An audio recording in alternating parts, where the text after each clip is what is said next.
बिस्मिल्लाहिर्रहमानिर्रहीम। आज हमारा टॉपिक है मल्टीपल रिग्रेशन एंड कोरिलेशन। इससे पहले चैप्टर नंबर 10 हमने पढ़ा, जिसके अंदर हमने सिंपल रिग्रेशन और कोरिलेशन को पढ़ा। मल्टीपल और सिंपल में क्या डिफरेंस होता है? सिंपल में हमने पढ़ा था कि एक हमारे पास इंडिपेंडेंट वेरिएबल और एक ही हमारे पास डिपेंडेंट वेरिएबल होता है, तो उसको हम सिंपल रिग्रेशन कहते हैं। जब हमारे पास एक से ज्यादा इंडिपेंडेंट वेरिएबल होंगे और डिपेंडेंट वेरिएबल एक ही होगा, तो उसको हम कहेंगे मल्टीपल रिग्रेशन। तो इसकी जो इक्वेशन हमारे पास बनेगी,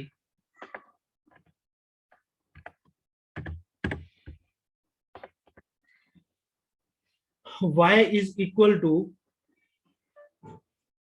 अल्फा,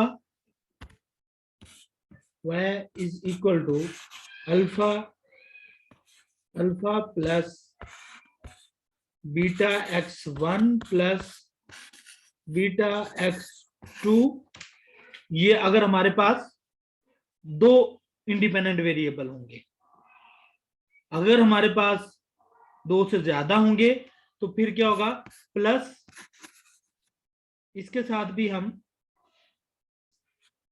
बीटा 1 बीटा 2 और इसके साथ हम क्या लिखेंगे? बीटा 3 x3 अगर तीन होंगे हमारे पास। इसी तरह सो ऑन, जितने होंगे हम n नंबर तक लेकर जा सकते हैं या m उसको डिनोट कर सकते हैं। तो ये हमारे पास एंड पे हम प्लस एप्सिलॉन लिखते होते हैं कि वो हमारे पास प्रोबेबिलिस्टिक मॉडल बनाने के लिए।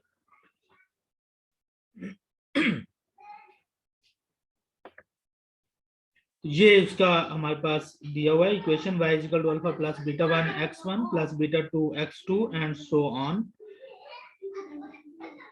इसमें अल्फा हमारे पास इंटरसेप्ट एक ही होगा और हर वेरिएबल जो इंडिपेंडेंट है उसका कोफिशिएंट होगा, उसको हम जिसको रिग्रेशन कोफिशिएंट कहते हैं या स्लोप कहते हैं, जो बीटा 1 बीटा 2 और बीटा k तक गिवन है। सेम इसकी भी हमारे पास कुछ अजम्पशंस हैं। पहली अजम्पशन वही कि एक्सपेक्टेशन ऑफ एप्सिलॉन 0 के इक्वल होगा। इट मींस कि अगर हम तमाम एप्सिलॉन की एवरेज निकाल लेंगे तो वो 0 के इक्वल आ जाएगी। उसके बाद वेरिएंस ऑफ एप्सिलॉन आई, वो किस चीज के इक्वल होगा? सिग्मा स्क्वायर के। ये सेम प्रॉपर्टीज हम सिंपल में भी पढ़ चुके हैं, तो इसमें भी हमारे पास वेरिएंस ऑफ ई आई जो है सिग्मा स्क्वायर के इक्वल ही होगा। यानी तमाम जो हमारे पास एरर टर्म्स होंगी उनका आइथ वेरिएंस जो है वो 0 के सिग्मा स्क्वायर के इक्वल होगा। तो इसमें इन अदर वर्ड्स हम कह सकते हैं कि variance error term is constant, variance error term constant रहेगी। जब वेरिएंस एरर टर्म जब भी किसी चीज का वेरिएंस हमारे पास कांस्टेंट आता है तो उसको हम होमोस्कैडिस्टिसिटी कहते हैं। उसके बाद error terms are independent of each other. इसका मतलब ये होगा कि एक्सपेक्टेशन ऑफ ई आई ई जे यानी एप्सिलॉन आई और एप्सिलॉन जे, अगर दो हमारे पास एरर टर्म्स हैं तो उनका अगर हम एक्सपेक्टेशन लेते हैं तो वो 0 के इक्वल होगी।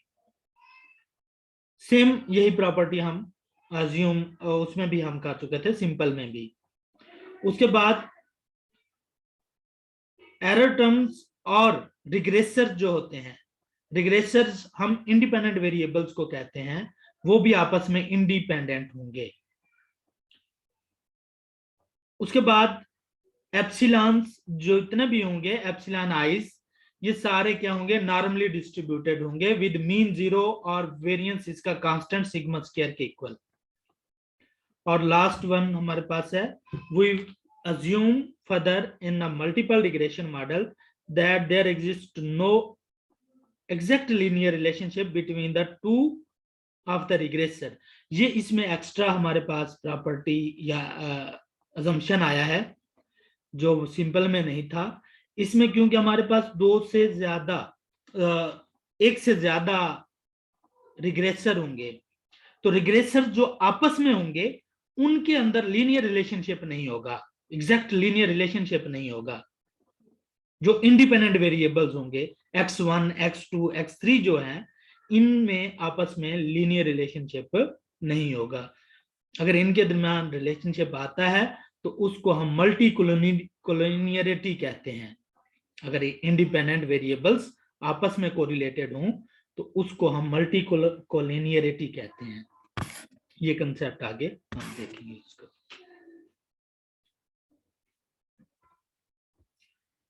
ऊपर वाली क्वेश्चंस पॉपुलेशंस के लिए थी, ओवरऑल थी, और ये हमारे पास अगर उसके एस्टिमेट्स हम लें तो y hat is equal to a plus beta 1 x1 plus beta 2 x2 and so on beta xk तक जाएंगी।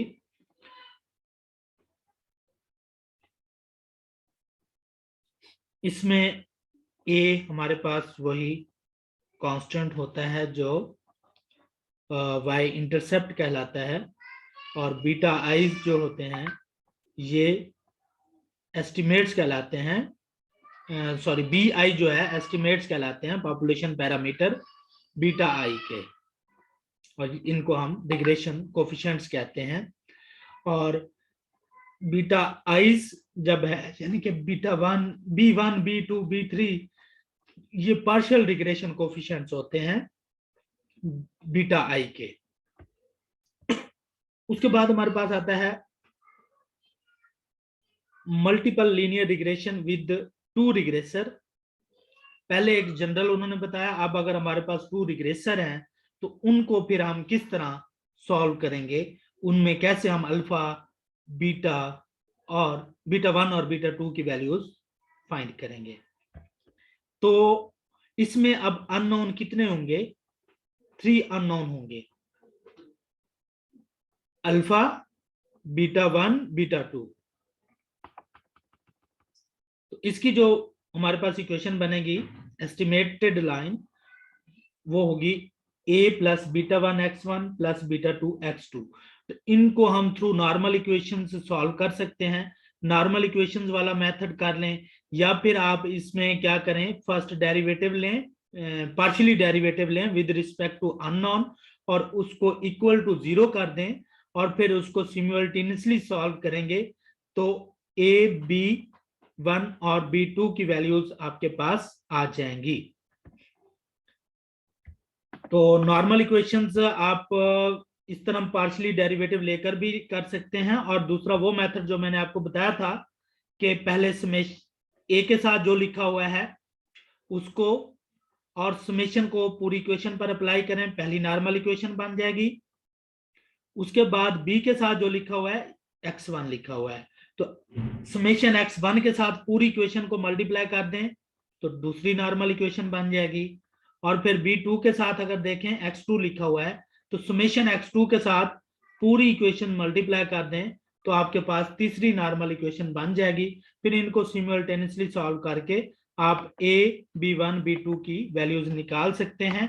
बाकी इनका फार्मूला का जो अगर डायरेक्ट याद करना है तो सेम वही फार्मूला होगा जो हम उसमें पढ़ चुके हैं, सिंपल लीनियर रिग्रेशन में पढ़ चुके हैं। इसमें अब यही है कि वहां पर हम x और y यूज कर रहे थे, यहां पर x1 y होगा, x2 y होगा। ये देखें b1 और b2 के लिए हमारे पास b1 के लिए x1 और y वेरिएबल्स होंगे और b2 के लिए x2 और y होंगे। सेम वही फार्मूला होगा, सिर्फ इसमें फर्क इतना है कि हमारे पास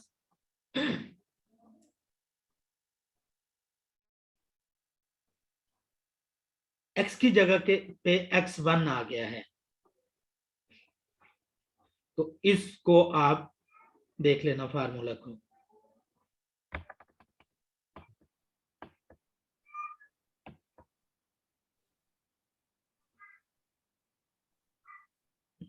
ये उसने इस तरह कोडेड करके फिर इसका फार्मूला बनाया हुआ है। तो आप नॉर्मल इक्वेशंस के थ्रू भी सॉल्व कर सकते हैं और इस फार्मूले के साथ भी सॉल्व कर सकते हैं। तो इसमें जो ज्यादा चीजें याद रखनी है वो जस्ट आप इनकी रेंजेस, इनके फार्मूलाज और कंसेप्चुअल चीजें याद रखनी है। इतने बड़े न्यूमेरिकल जो है वो उस एमसीक्यूज में नहीं पूछे जाएंगे। Standard error of the estimates, I think आप लोगों में से किसी का क्वेश्चन था जब हमने standard error of the estimates simple में पढ़ा था, तो उसमें दो वेरिएबल थे हमारे पास, इंडिपेंडेंट और डिपेंडेंट वेरिएबल सिर्फ, तो हम n-2 करते थे। अब हम पढ़ रहे हैं तीन वेरिएबल्स के लिए, दो हमारे पास इंडिपेंडेंट वेरिएबल हैं और एक डिपेंडेंट वेरिएबल है, तो इसमें डिवाइड हम n-3 पे कर रहे हैं। बाकी फार्मूला सेम उसी तरह ही है।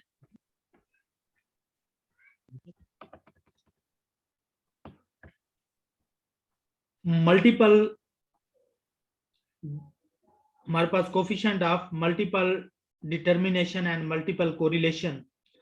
पीछे हमने कोफिशिएंट ऑफ डिटर्मिनेशन पढ़ा था जो आर का स्क्वायर था, जो एक्सप्लेन्ड वेरिएशन कहलाता है,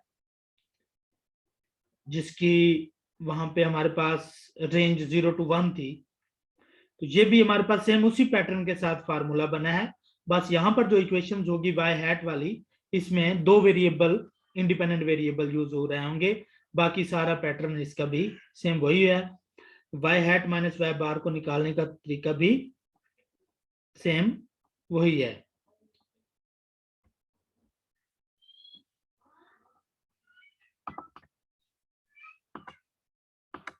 इसकी रेंज भी हमारे पास 0 to 1 ही होगी। ये डाटा गिवन होगा जिसके मुताबिक उसी तरह आपने फार्मूले में उसकी वैल्यूज को पुट करके आंसर जो है निकाल सकते हैं।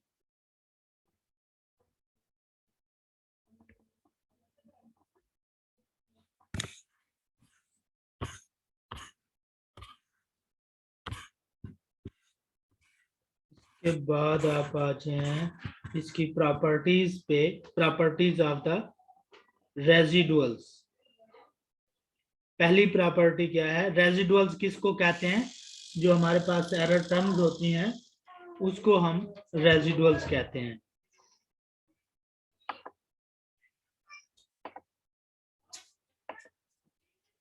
The residuals or errors have the following properties: the sum of the products of corresponding values of variables and residuals or residuals is 0, provided the subscript of the variables is included among the secondary subscript of the residuals।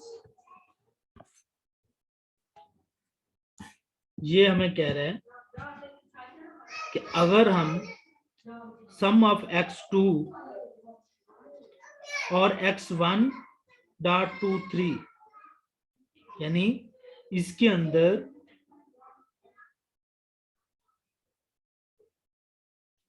x1 को constant रखते हुए 23 जो है हमारे पास independent variables होंगे। इनका अगर हम सम करते हैं तो ये इक्वल टू 0 होगा। इनकी इक्वेशन क्या बन रही थी, let the regression equation in deviation form. ये डेविएशन फॉर्म जो पीछे थी, जिसको आई थिंक हमने डिस्कस नहीं किया, ये जो है ये फार्मूले डेविएशन फॉर्म में होते हैं कि समेशन x1 का स्क्वायर जो है ये इक्वल टू किस चीज के होगा, ये डेविएशन फॉर्म है। ये ओरिजिनल वैल्यू जो x1 का square minus summation x1 whole का स्क्वायर ओवर n करके ये हमारे पास समेशन x1 का स्क्वायर है, स्मॉल x1 है, इसको हम डेविएशन फॉर्म कहते हैं। तो इस डेविएशन फॉर्म के साथ ये फार्मूला बनाया गया है। अगर इस फार्मूले में और जो हमने वहां पे पढ़ा था एक चीज का डिफरेंस है, वो क्या है, उसमें हमारे पास n स्टार्ट में था या n यहाँ पे डिवाइड हो रहा था, तो इस फार्मूले में अगर देखें तो वो n दोनों तरफ गैप है। तो ये जो फार्मूला है ये डेविएशन फॉर्म वाला फार्मूला है कि हमने इनकी जो ये वैल्यूज इस फार्मूले में x1 y है उसको हमने कैलकुलेट कैसे किया है इन फॉर्म में।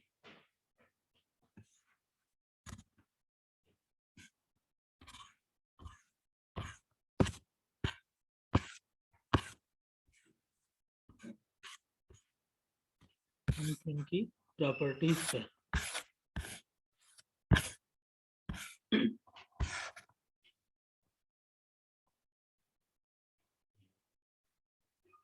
The sum of the products or covariances of two residuals remain unchanged by omitting from one residuals NER all of the secondary subscript which are common to both.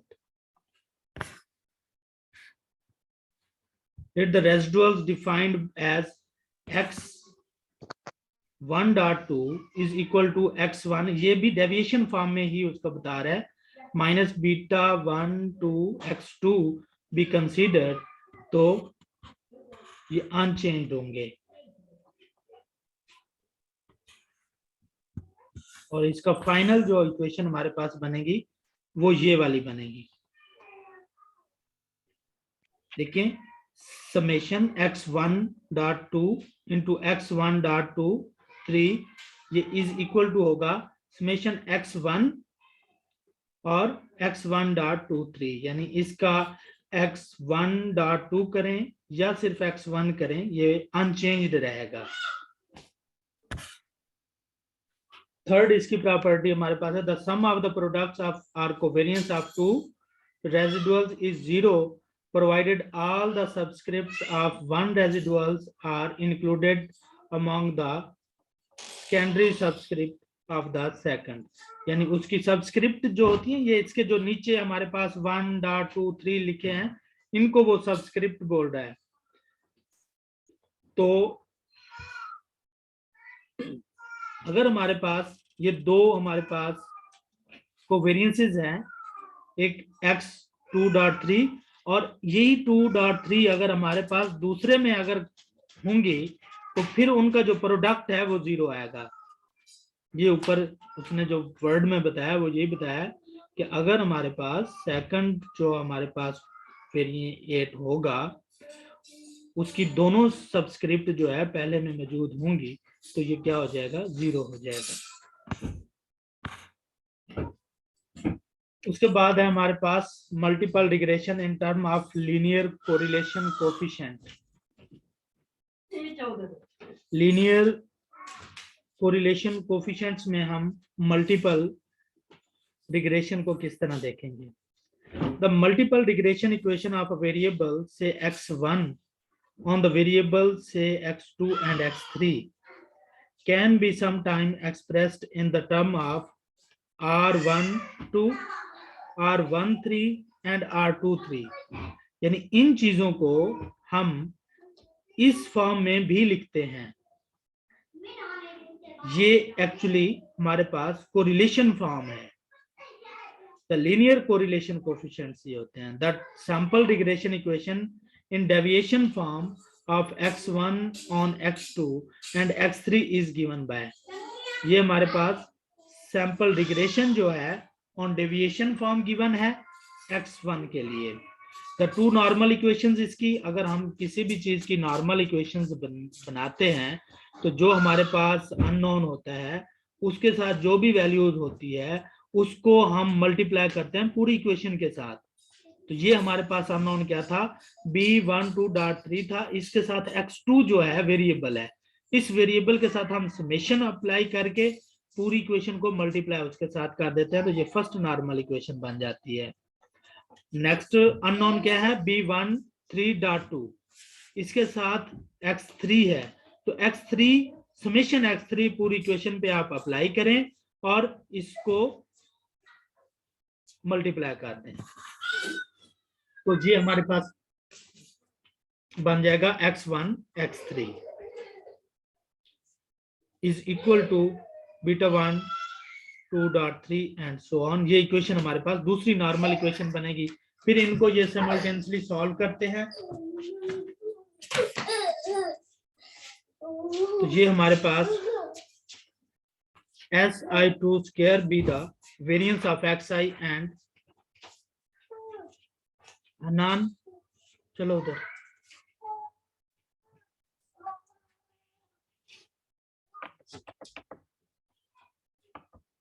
ये सारा उसने proof किया। आपने जो याद रखना है ये वाला रिजल्ट याद रखना है कि बीटा 1 2.3 अगर है तो ये इक्वल किस चीज के होगा। इस थोड़ा सा आप फार्मूला पर गौर करें, तो क्योंकि आपके पास डिफरेंट सबस्क्रिप्ट्स में ये फार्मूला आ जाएंगे, B12.3 आएगा, B23.1 आएगा, इस तरह डिफरेंट होंगे। तो आपने जो इस फार्मूला को याद करना है वो कैसे करना है, देखें डॉट से पहले 1 2 है, जो डॉट से पहले होगा वो आपके पास S1 और S2 यहाँ पे S के साथ जो इसके जो स्टैंडर्ड डेविएशन होंगे उनके साथ जो आएगा वो 1 ऊपर और 2 नीचे। उसके बाद देखें R12, यही वाला R1 B के साथ जो 1 2 था डॉट से पहले, वो R के साथ 1 2 आ जाएगा, माइनस। फिर आपने क्या करना है, जो बाद में था 2 1 को आपने पहले 3 के साथ किया, फिर 2 को 3 के साथ किया, 1 को 3 के साथ, फिर क्या था 2 था उसको 3 के साथ जो डॉट के बाद था, और नीचे आपने 2 3 लिखना होगा जो एंड पे हमारे पास होगा, इधर जो एंड पे होगा वही नीचे आएगा। ये सब में अगर हम इसी को R ये करें, वही पैटर्न को याद रखें कि B13 था तो S के साथ 1 और 3 नीचे आया है, 1 ऊपर और 3 नीचे। उसके बाद R13 आ जाएगा माइनस R12 और 32, 32 R जो है और R23 ये बराबर होंगे। हमने पहले भी पढ़ा है कि B R XY हो या R YX हो वो बराबर होते हैं, तो R32 हो या R23 हो वो बराबर ही होंगे।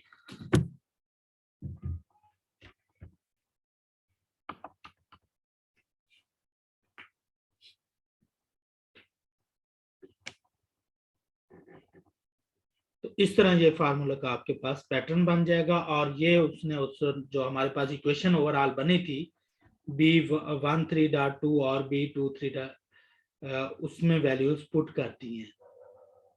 ये हमारे पास पूरी regression equation in the form of correlation जो है ये बन गई है।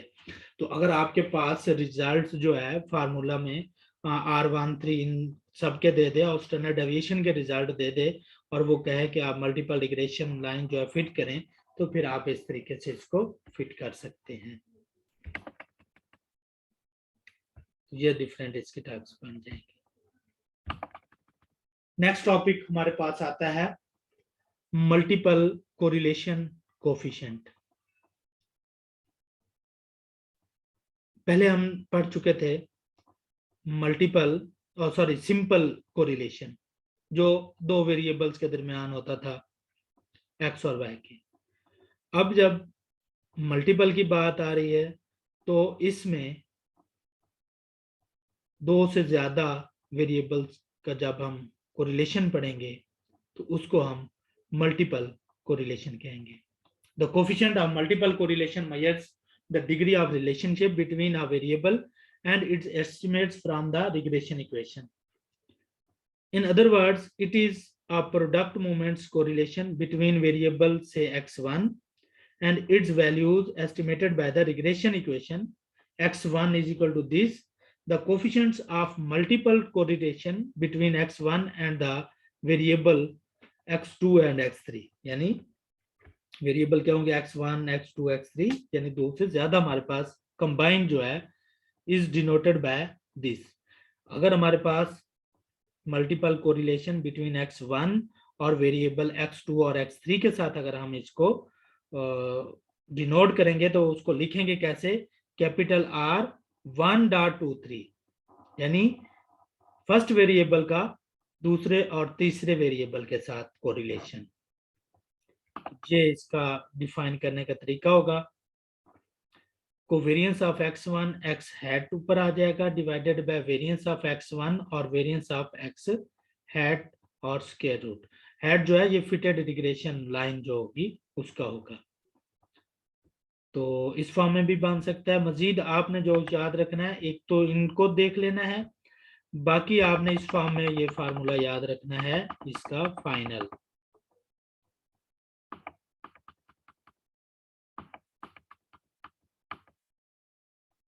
ये वाला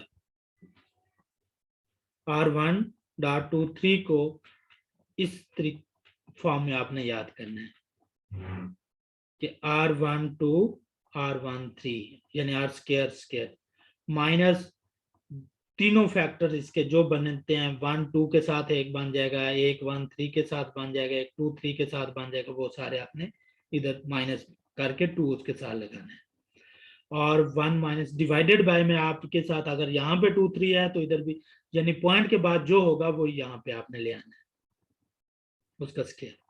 इस तरह आप इनको याद कर लिया करें कि अब इनको अगर हम देखते हैं तो पहले हमारे पास 1 था ना, 1 को 2 के साथ भी मिलाया और 1 को 3 के साथ भी मिलाया, तो उन दोनों के स्केयर्स हमने ऐड किए।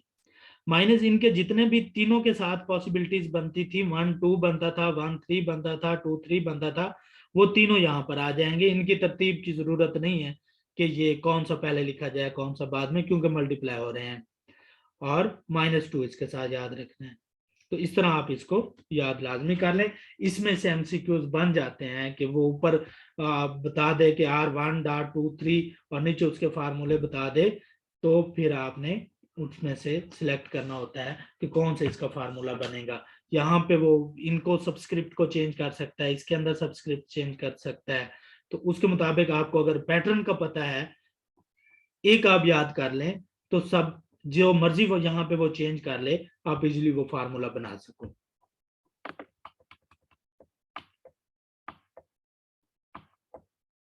तो मल्टीपल कोरिलेशन की जो रेंज होती है वो 0 to 1 होती है। मल्टीपल कोरिलेशन की रेंज 0 to 1 होगी। पहले हमने सिंपल कोरिलेशन की रेंज -1 to +1 पढ़ी थी। तो इसका भी एमसीक्यू आता है कि मल्टीपल कोरिलेशन की रेंज क्या होगी, या सिंपल कोरिलेशन की रेंज क्या होगी, या हमारे पास कोफिशिएंट ऑफ डिटर्मिनेशन की रेंज क्या होगी। तो ये सारे आप लोगों को इनकी लिमिट्स का पता होना चाहिए। याद रहे कि रिग्रेशन कोफिशिएंट की जो रेंज होती है हमारे पास सिंपल में, वो क्या थी, -∞ to +∞ थी।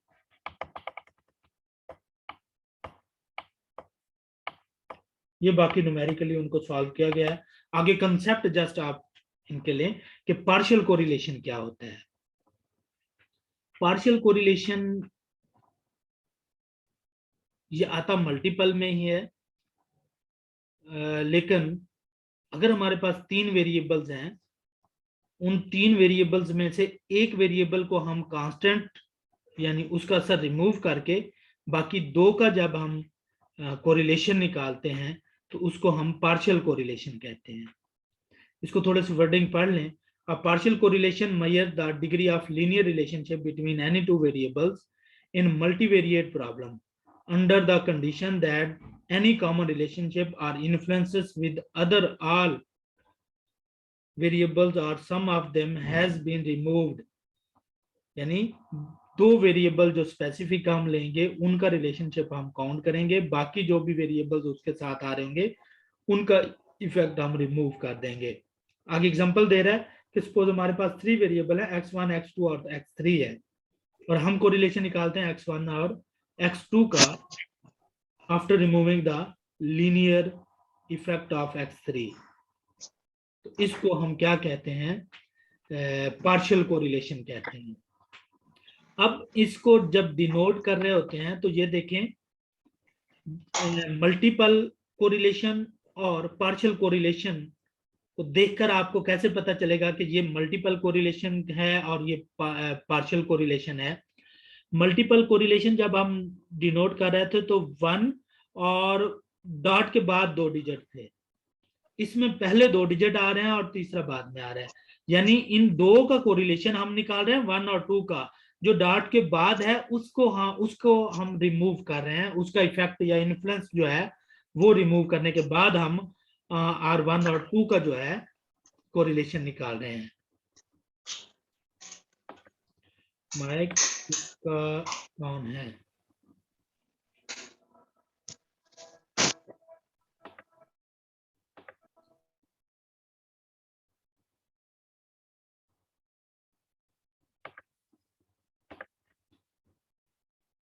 इसका अब हम फार्मूला पे जाते हैं। ये फार्मूला आपने देखना है, एक तो इस फॉर्म में डेविएशन फॉर्म में हो सकता है, मजीद आपने जो देखना है वो ये फाइनल इसका R12.3।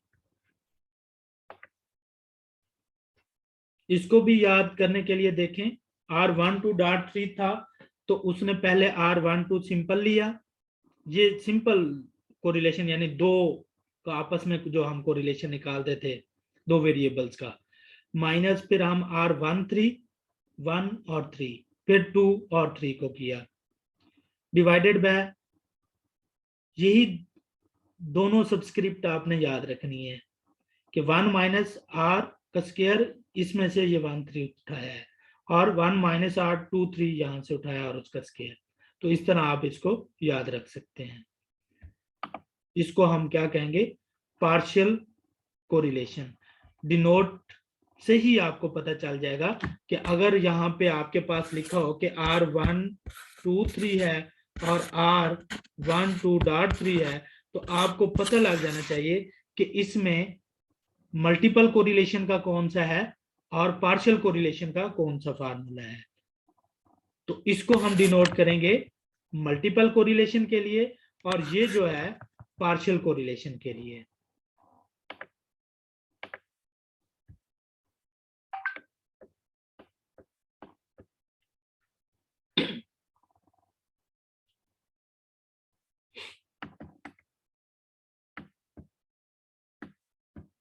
ये बाकी उन्होंने न्यूमेरिकली सॉल्व किए हैं।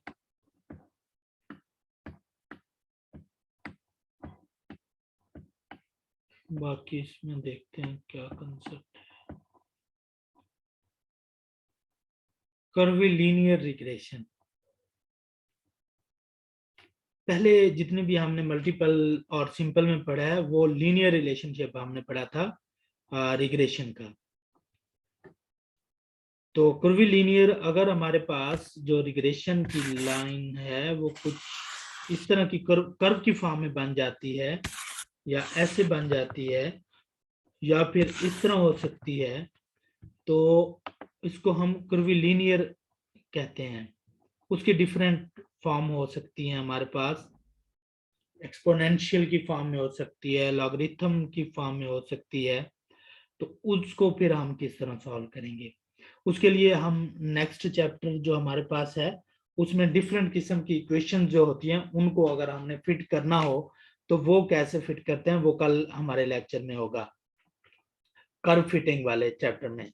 तो इसमें अगर हम कर्विलीनियर रिग्रेशन फिट करनी हो तो इस फॉर्म में अगर है हमारे पास a plus b x plus c x का स्क्वायर, याद रहे कि जब भी हमारे पास लीनियर नहीं होगी तो उसकी कोई ना कोई पावर आ जाएगी।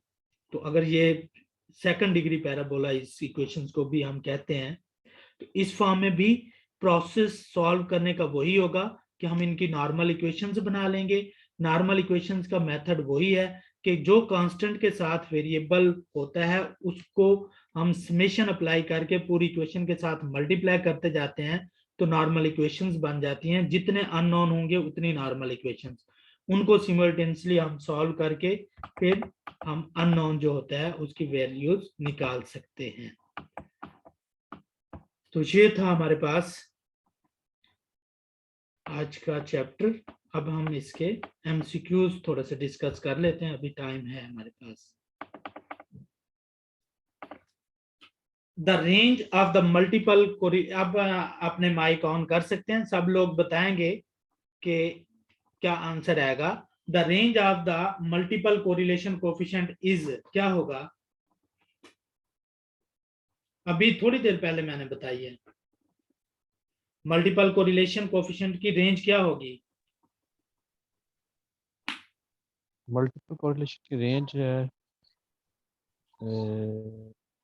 0 to 1। 0 to 1 होगी, शाबाश। The range of the partial coefficient is, ये हमने पीछे पढ़ा नहीं है, हाँ ये बताना मैं भूल गया हूं। तो इसकी रेंज क्या होगी? पार्शियल कोरिलेशन इसकी सेम वही कोरिलेशन वाली होगी जो हमारे पास सिंपल की होती है। तो आप लोगों ने अब याद ये रखना है कि हमारे पास आर स्क्वायर -1 to +1 और मल्टीपल आर, ठीक है, मल्टीपल कोरिलेशन और आर स्क्वायर, इनकी रेंज 0 to 1 होती है। ठीक हो गया। सिंपल आर जो हमारे पास था और पार्शियल आर था, इनकी रेंज -1 to +1 होगी। ये आपने याद रखना।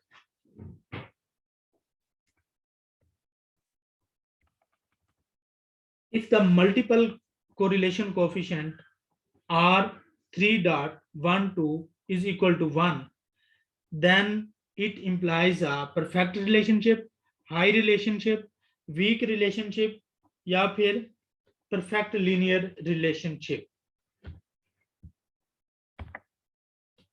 R3.12 हमारे पास है, तो ये क्या होगा, परफेक्ट रिलेशनशिप इसको हम कहेंगे। R3.12 इज इक्वल टू, अगर हमारे पास 1 के इक्वल आ जाएगा तो हमने ये सिंपल में भी पढ़ा था कि उसको हम परफेक्ट कोरिलेशन कहते हैं। तो मल्टीपल कोरिलेशन में इसको हम क्या कहेंगे कि there is a perfect relationship. In the regression analysis, the explained variation of the dependent variable y is given by, ये पिछले चैप्टर में भी पढ़ा है और इसमें भी। तो एक्सप्लेन्ड वेरिएशन जो है, इसको हम, एक्सप्लेन्ड वेरिएशन का मतलब होता है जो हम कोफिशिएंट ऑफ डिटर्मिनेशन के थ्रू निकालते हैं। तो उसका फार्मूला यहाँ पे हमारे पास किस चीज के जरिए कैलकुलेट होता है, ये इनमें से कौन सी चीज एक्सप्लेन्ड वेरिएशन को शो कर रही होगी, कौन बताएगा?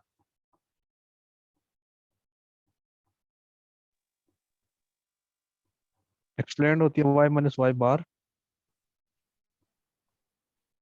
एक्सप्लेन्ड y वेरिएशन - हमारे y बार पास, ठीक आप कह रहे बार हैं या y cap. Hat minus y बार का स्क्वायर।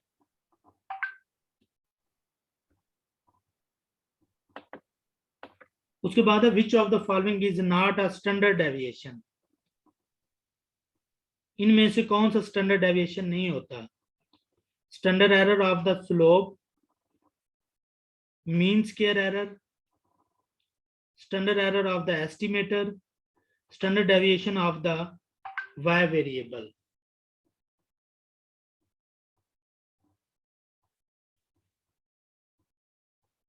देखो इन सब के साथ स्टैंडर्ड एरर हमने पढ़ा हुआ है। जो भी स्टैंडर्ड एरर की जहां पे भी बात आती है तो वो एक्चुअली क्या होता है, एस्टिमेट्स का स्टैंडर्ड डेविएशन होता है। ठीक हो गया। तो ऊपर उन्होंने कहा है कि इनमें से कौन सा स्टैंडर्ड डेविएशन नहीं है, और ये तो वैसे उन्होंने स्टैंडर्ड डेविएशन बता दी है। तो सिर्फ ये हमारे पास बचता है जो मीन स्क्वायर एरर है, ये स्टैंडर्ड डेविएशन नहीं होता। The coefficient of determination is in multiple regression is given by, coefficient of determination जो है मल्टीपल रिग्रेशन में किस तरह होगा? 1 माइनस की फॉर्म में है। अगर 1 माइनस की फॉर्म में ना होता तो फिर इसके हम S S R divided by S S T करते। अब ये हमारे पास 1 माइनस की फॉर्म में है, तो S S E divided by S S T करेंगे 1 माइनस करके, क्योंकि अनएक्सप्लेन्ड हमारे पास होता है sum of square error divided by sum of square total. तो इसका ऑप्शन कौन सा बनेगा? छठे का डी बनेगा।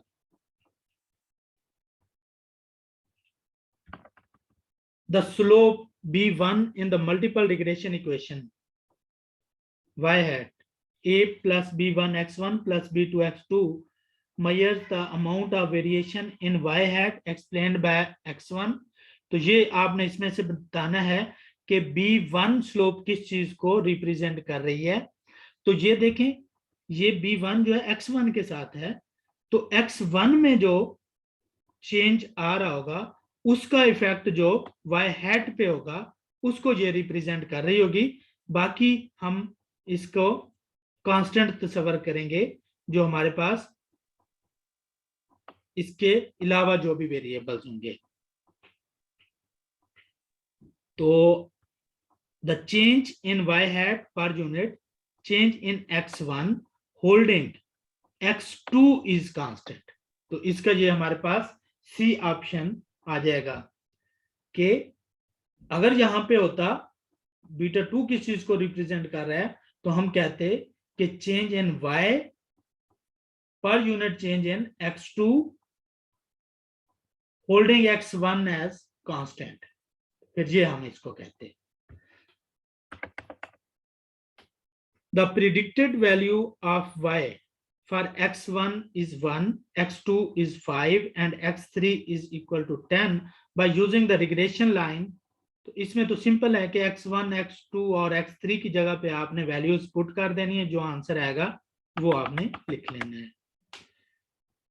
उसके बाद है which of the following statement remain always true? The coefficients of multiple determination will increase when the new variables are added। ठीक कह रहा है कि जब भी हमारे पास मल्टीपल डिटर्मिनेशन में वेरिएबल हम इंक्रीज करेंगे तो उसका कोई ना कुछ इफेक्ट ऐड होगा मल्टीपल डिटर्मिनेशन में। The coefficient of multiple determination will decrease when new variable are added. ये कभी नहीं हो सकेगा, जब भी नया वेरिएबल होगा ऐड, या तो फिर वही रहेगा या वो बढ़ जाएगा, कम नहीं होगा पहले से मल्टीपल डिटर्मिनेशन नया वेरिएबल ऐड करने से। सी में क्या है, the adjusted coefficient of multiple determination will not decrease when new variables are added. Adjusted की जब बात हो रही होगी, एडजस्टेड कोफिशिएंट जब होगा तो न्यू वेरिएबल जब उसमें आएगा तो क्या कह रहे हैं, इसको डिक्रीज नहीं होगा।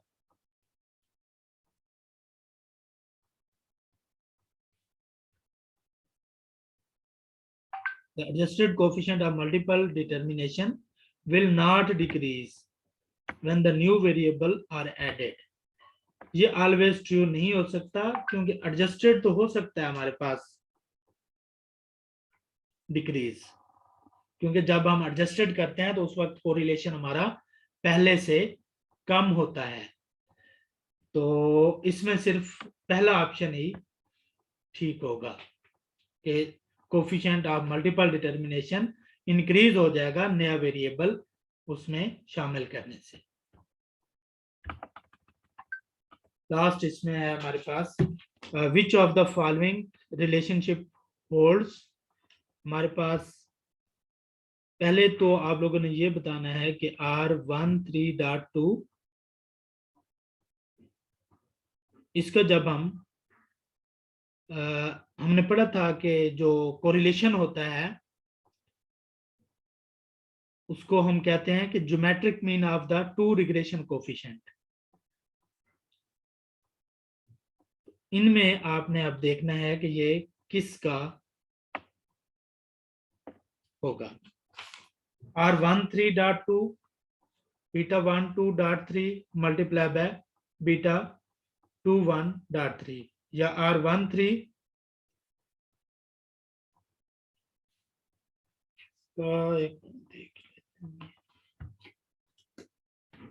ये 13 R13, तो इधर ये 13 आ रहा है और इधर 31 आ रहा है, 31 हो और 13 हो, ठीक है। R में तो 31 हो जाए या 13 हो जाए कोई बात नहीं, तो इसमें 13 और 31 अलग-अलग होगा और .2 आ रहे हैं, तो ये हमारे पास ऑप्शन होगा। बाकियों में अगर हम देखते हैं R13 है तो इधर 12 और 21 आ रहा है, ये सही नहीं होगा।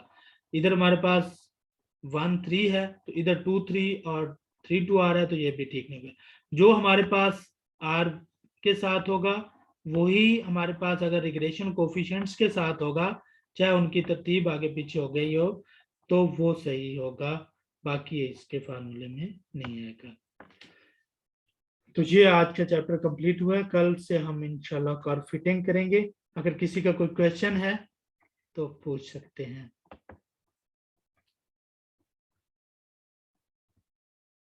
Okay, okay sir, okay. अल्लाह हाफिज़।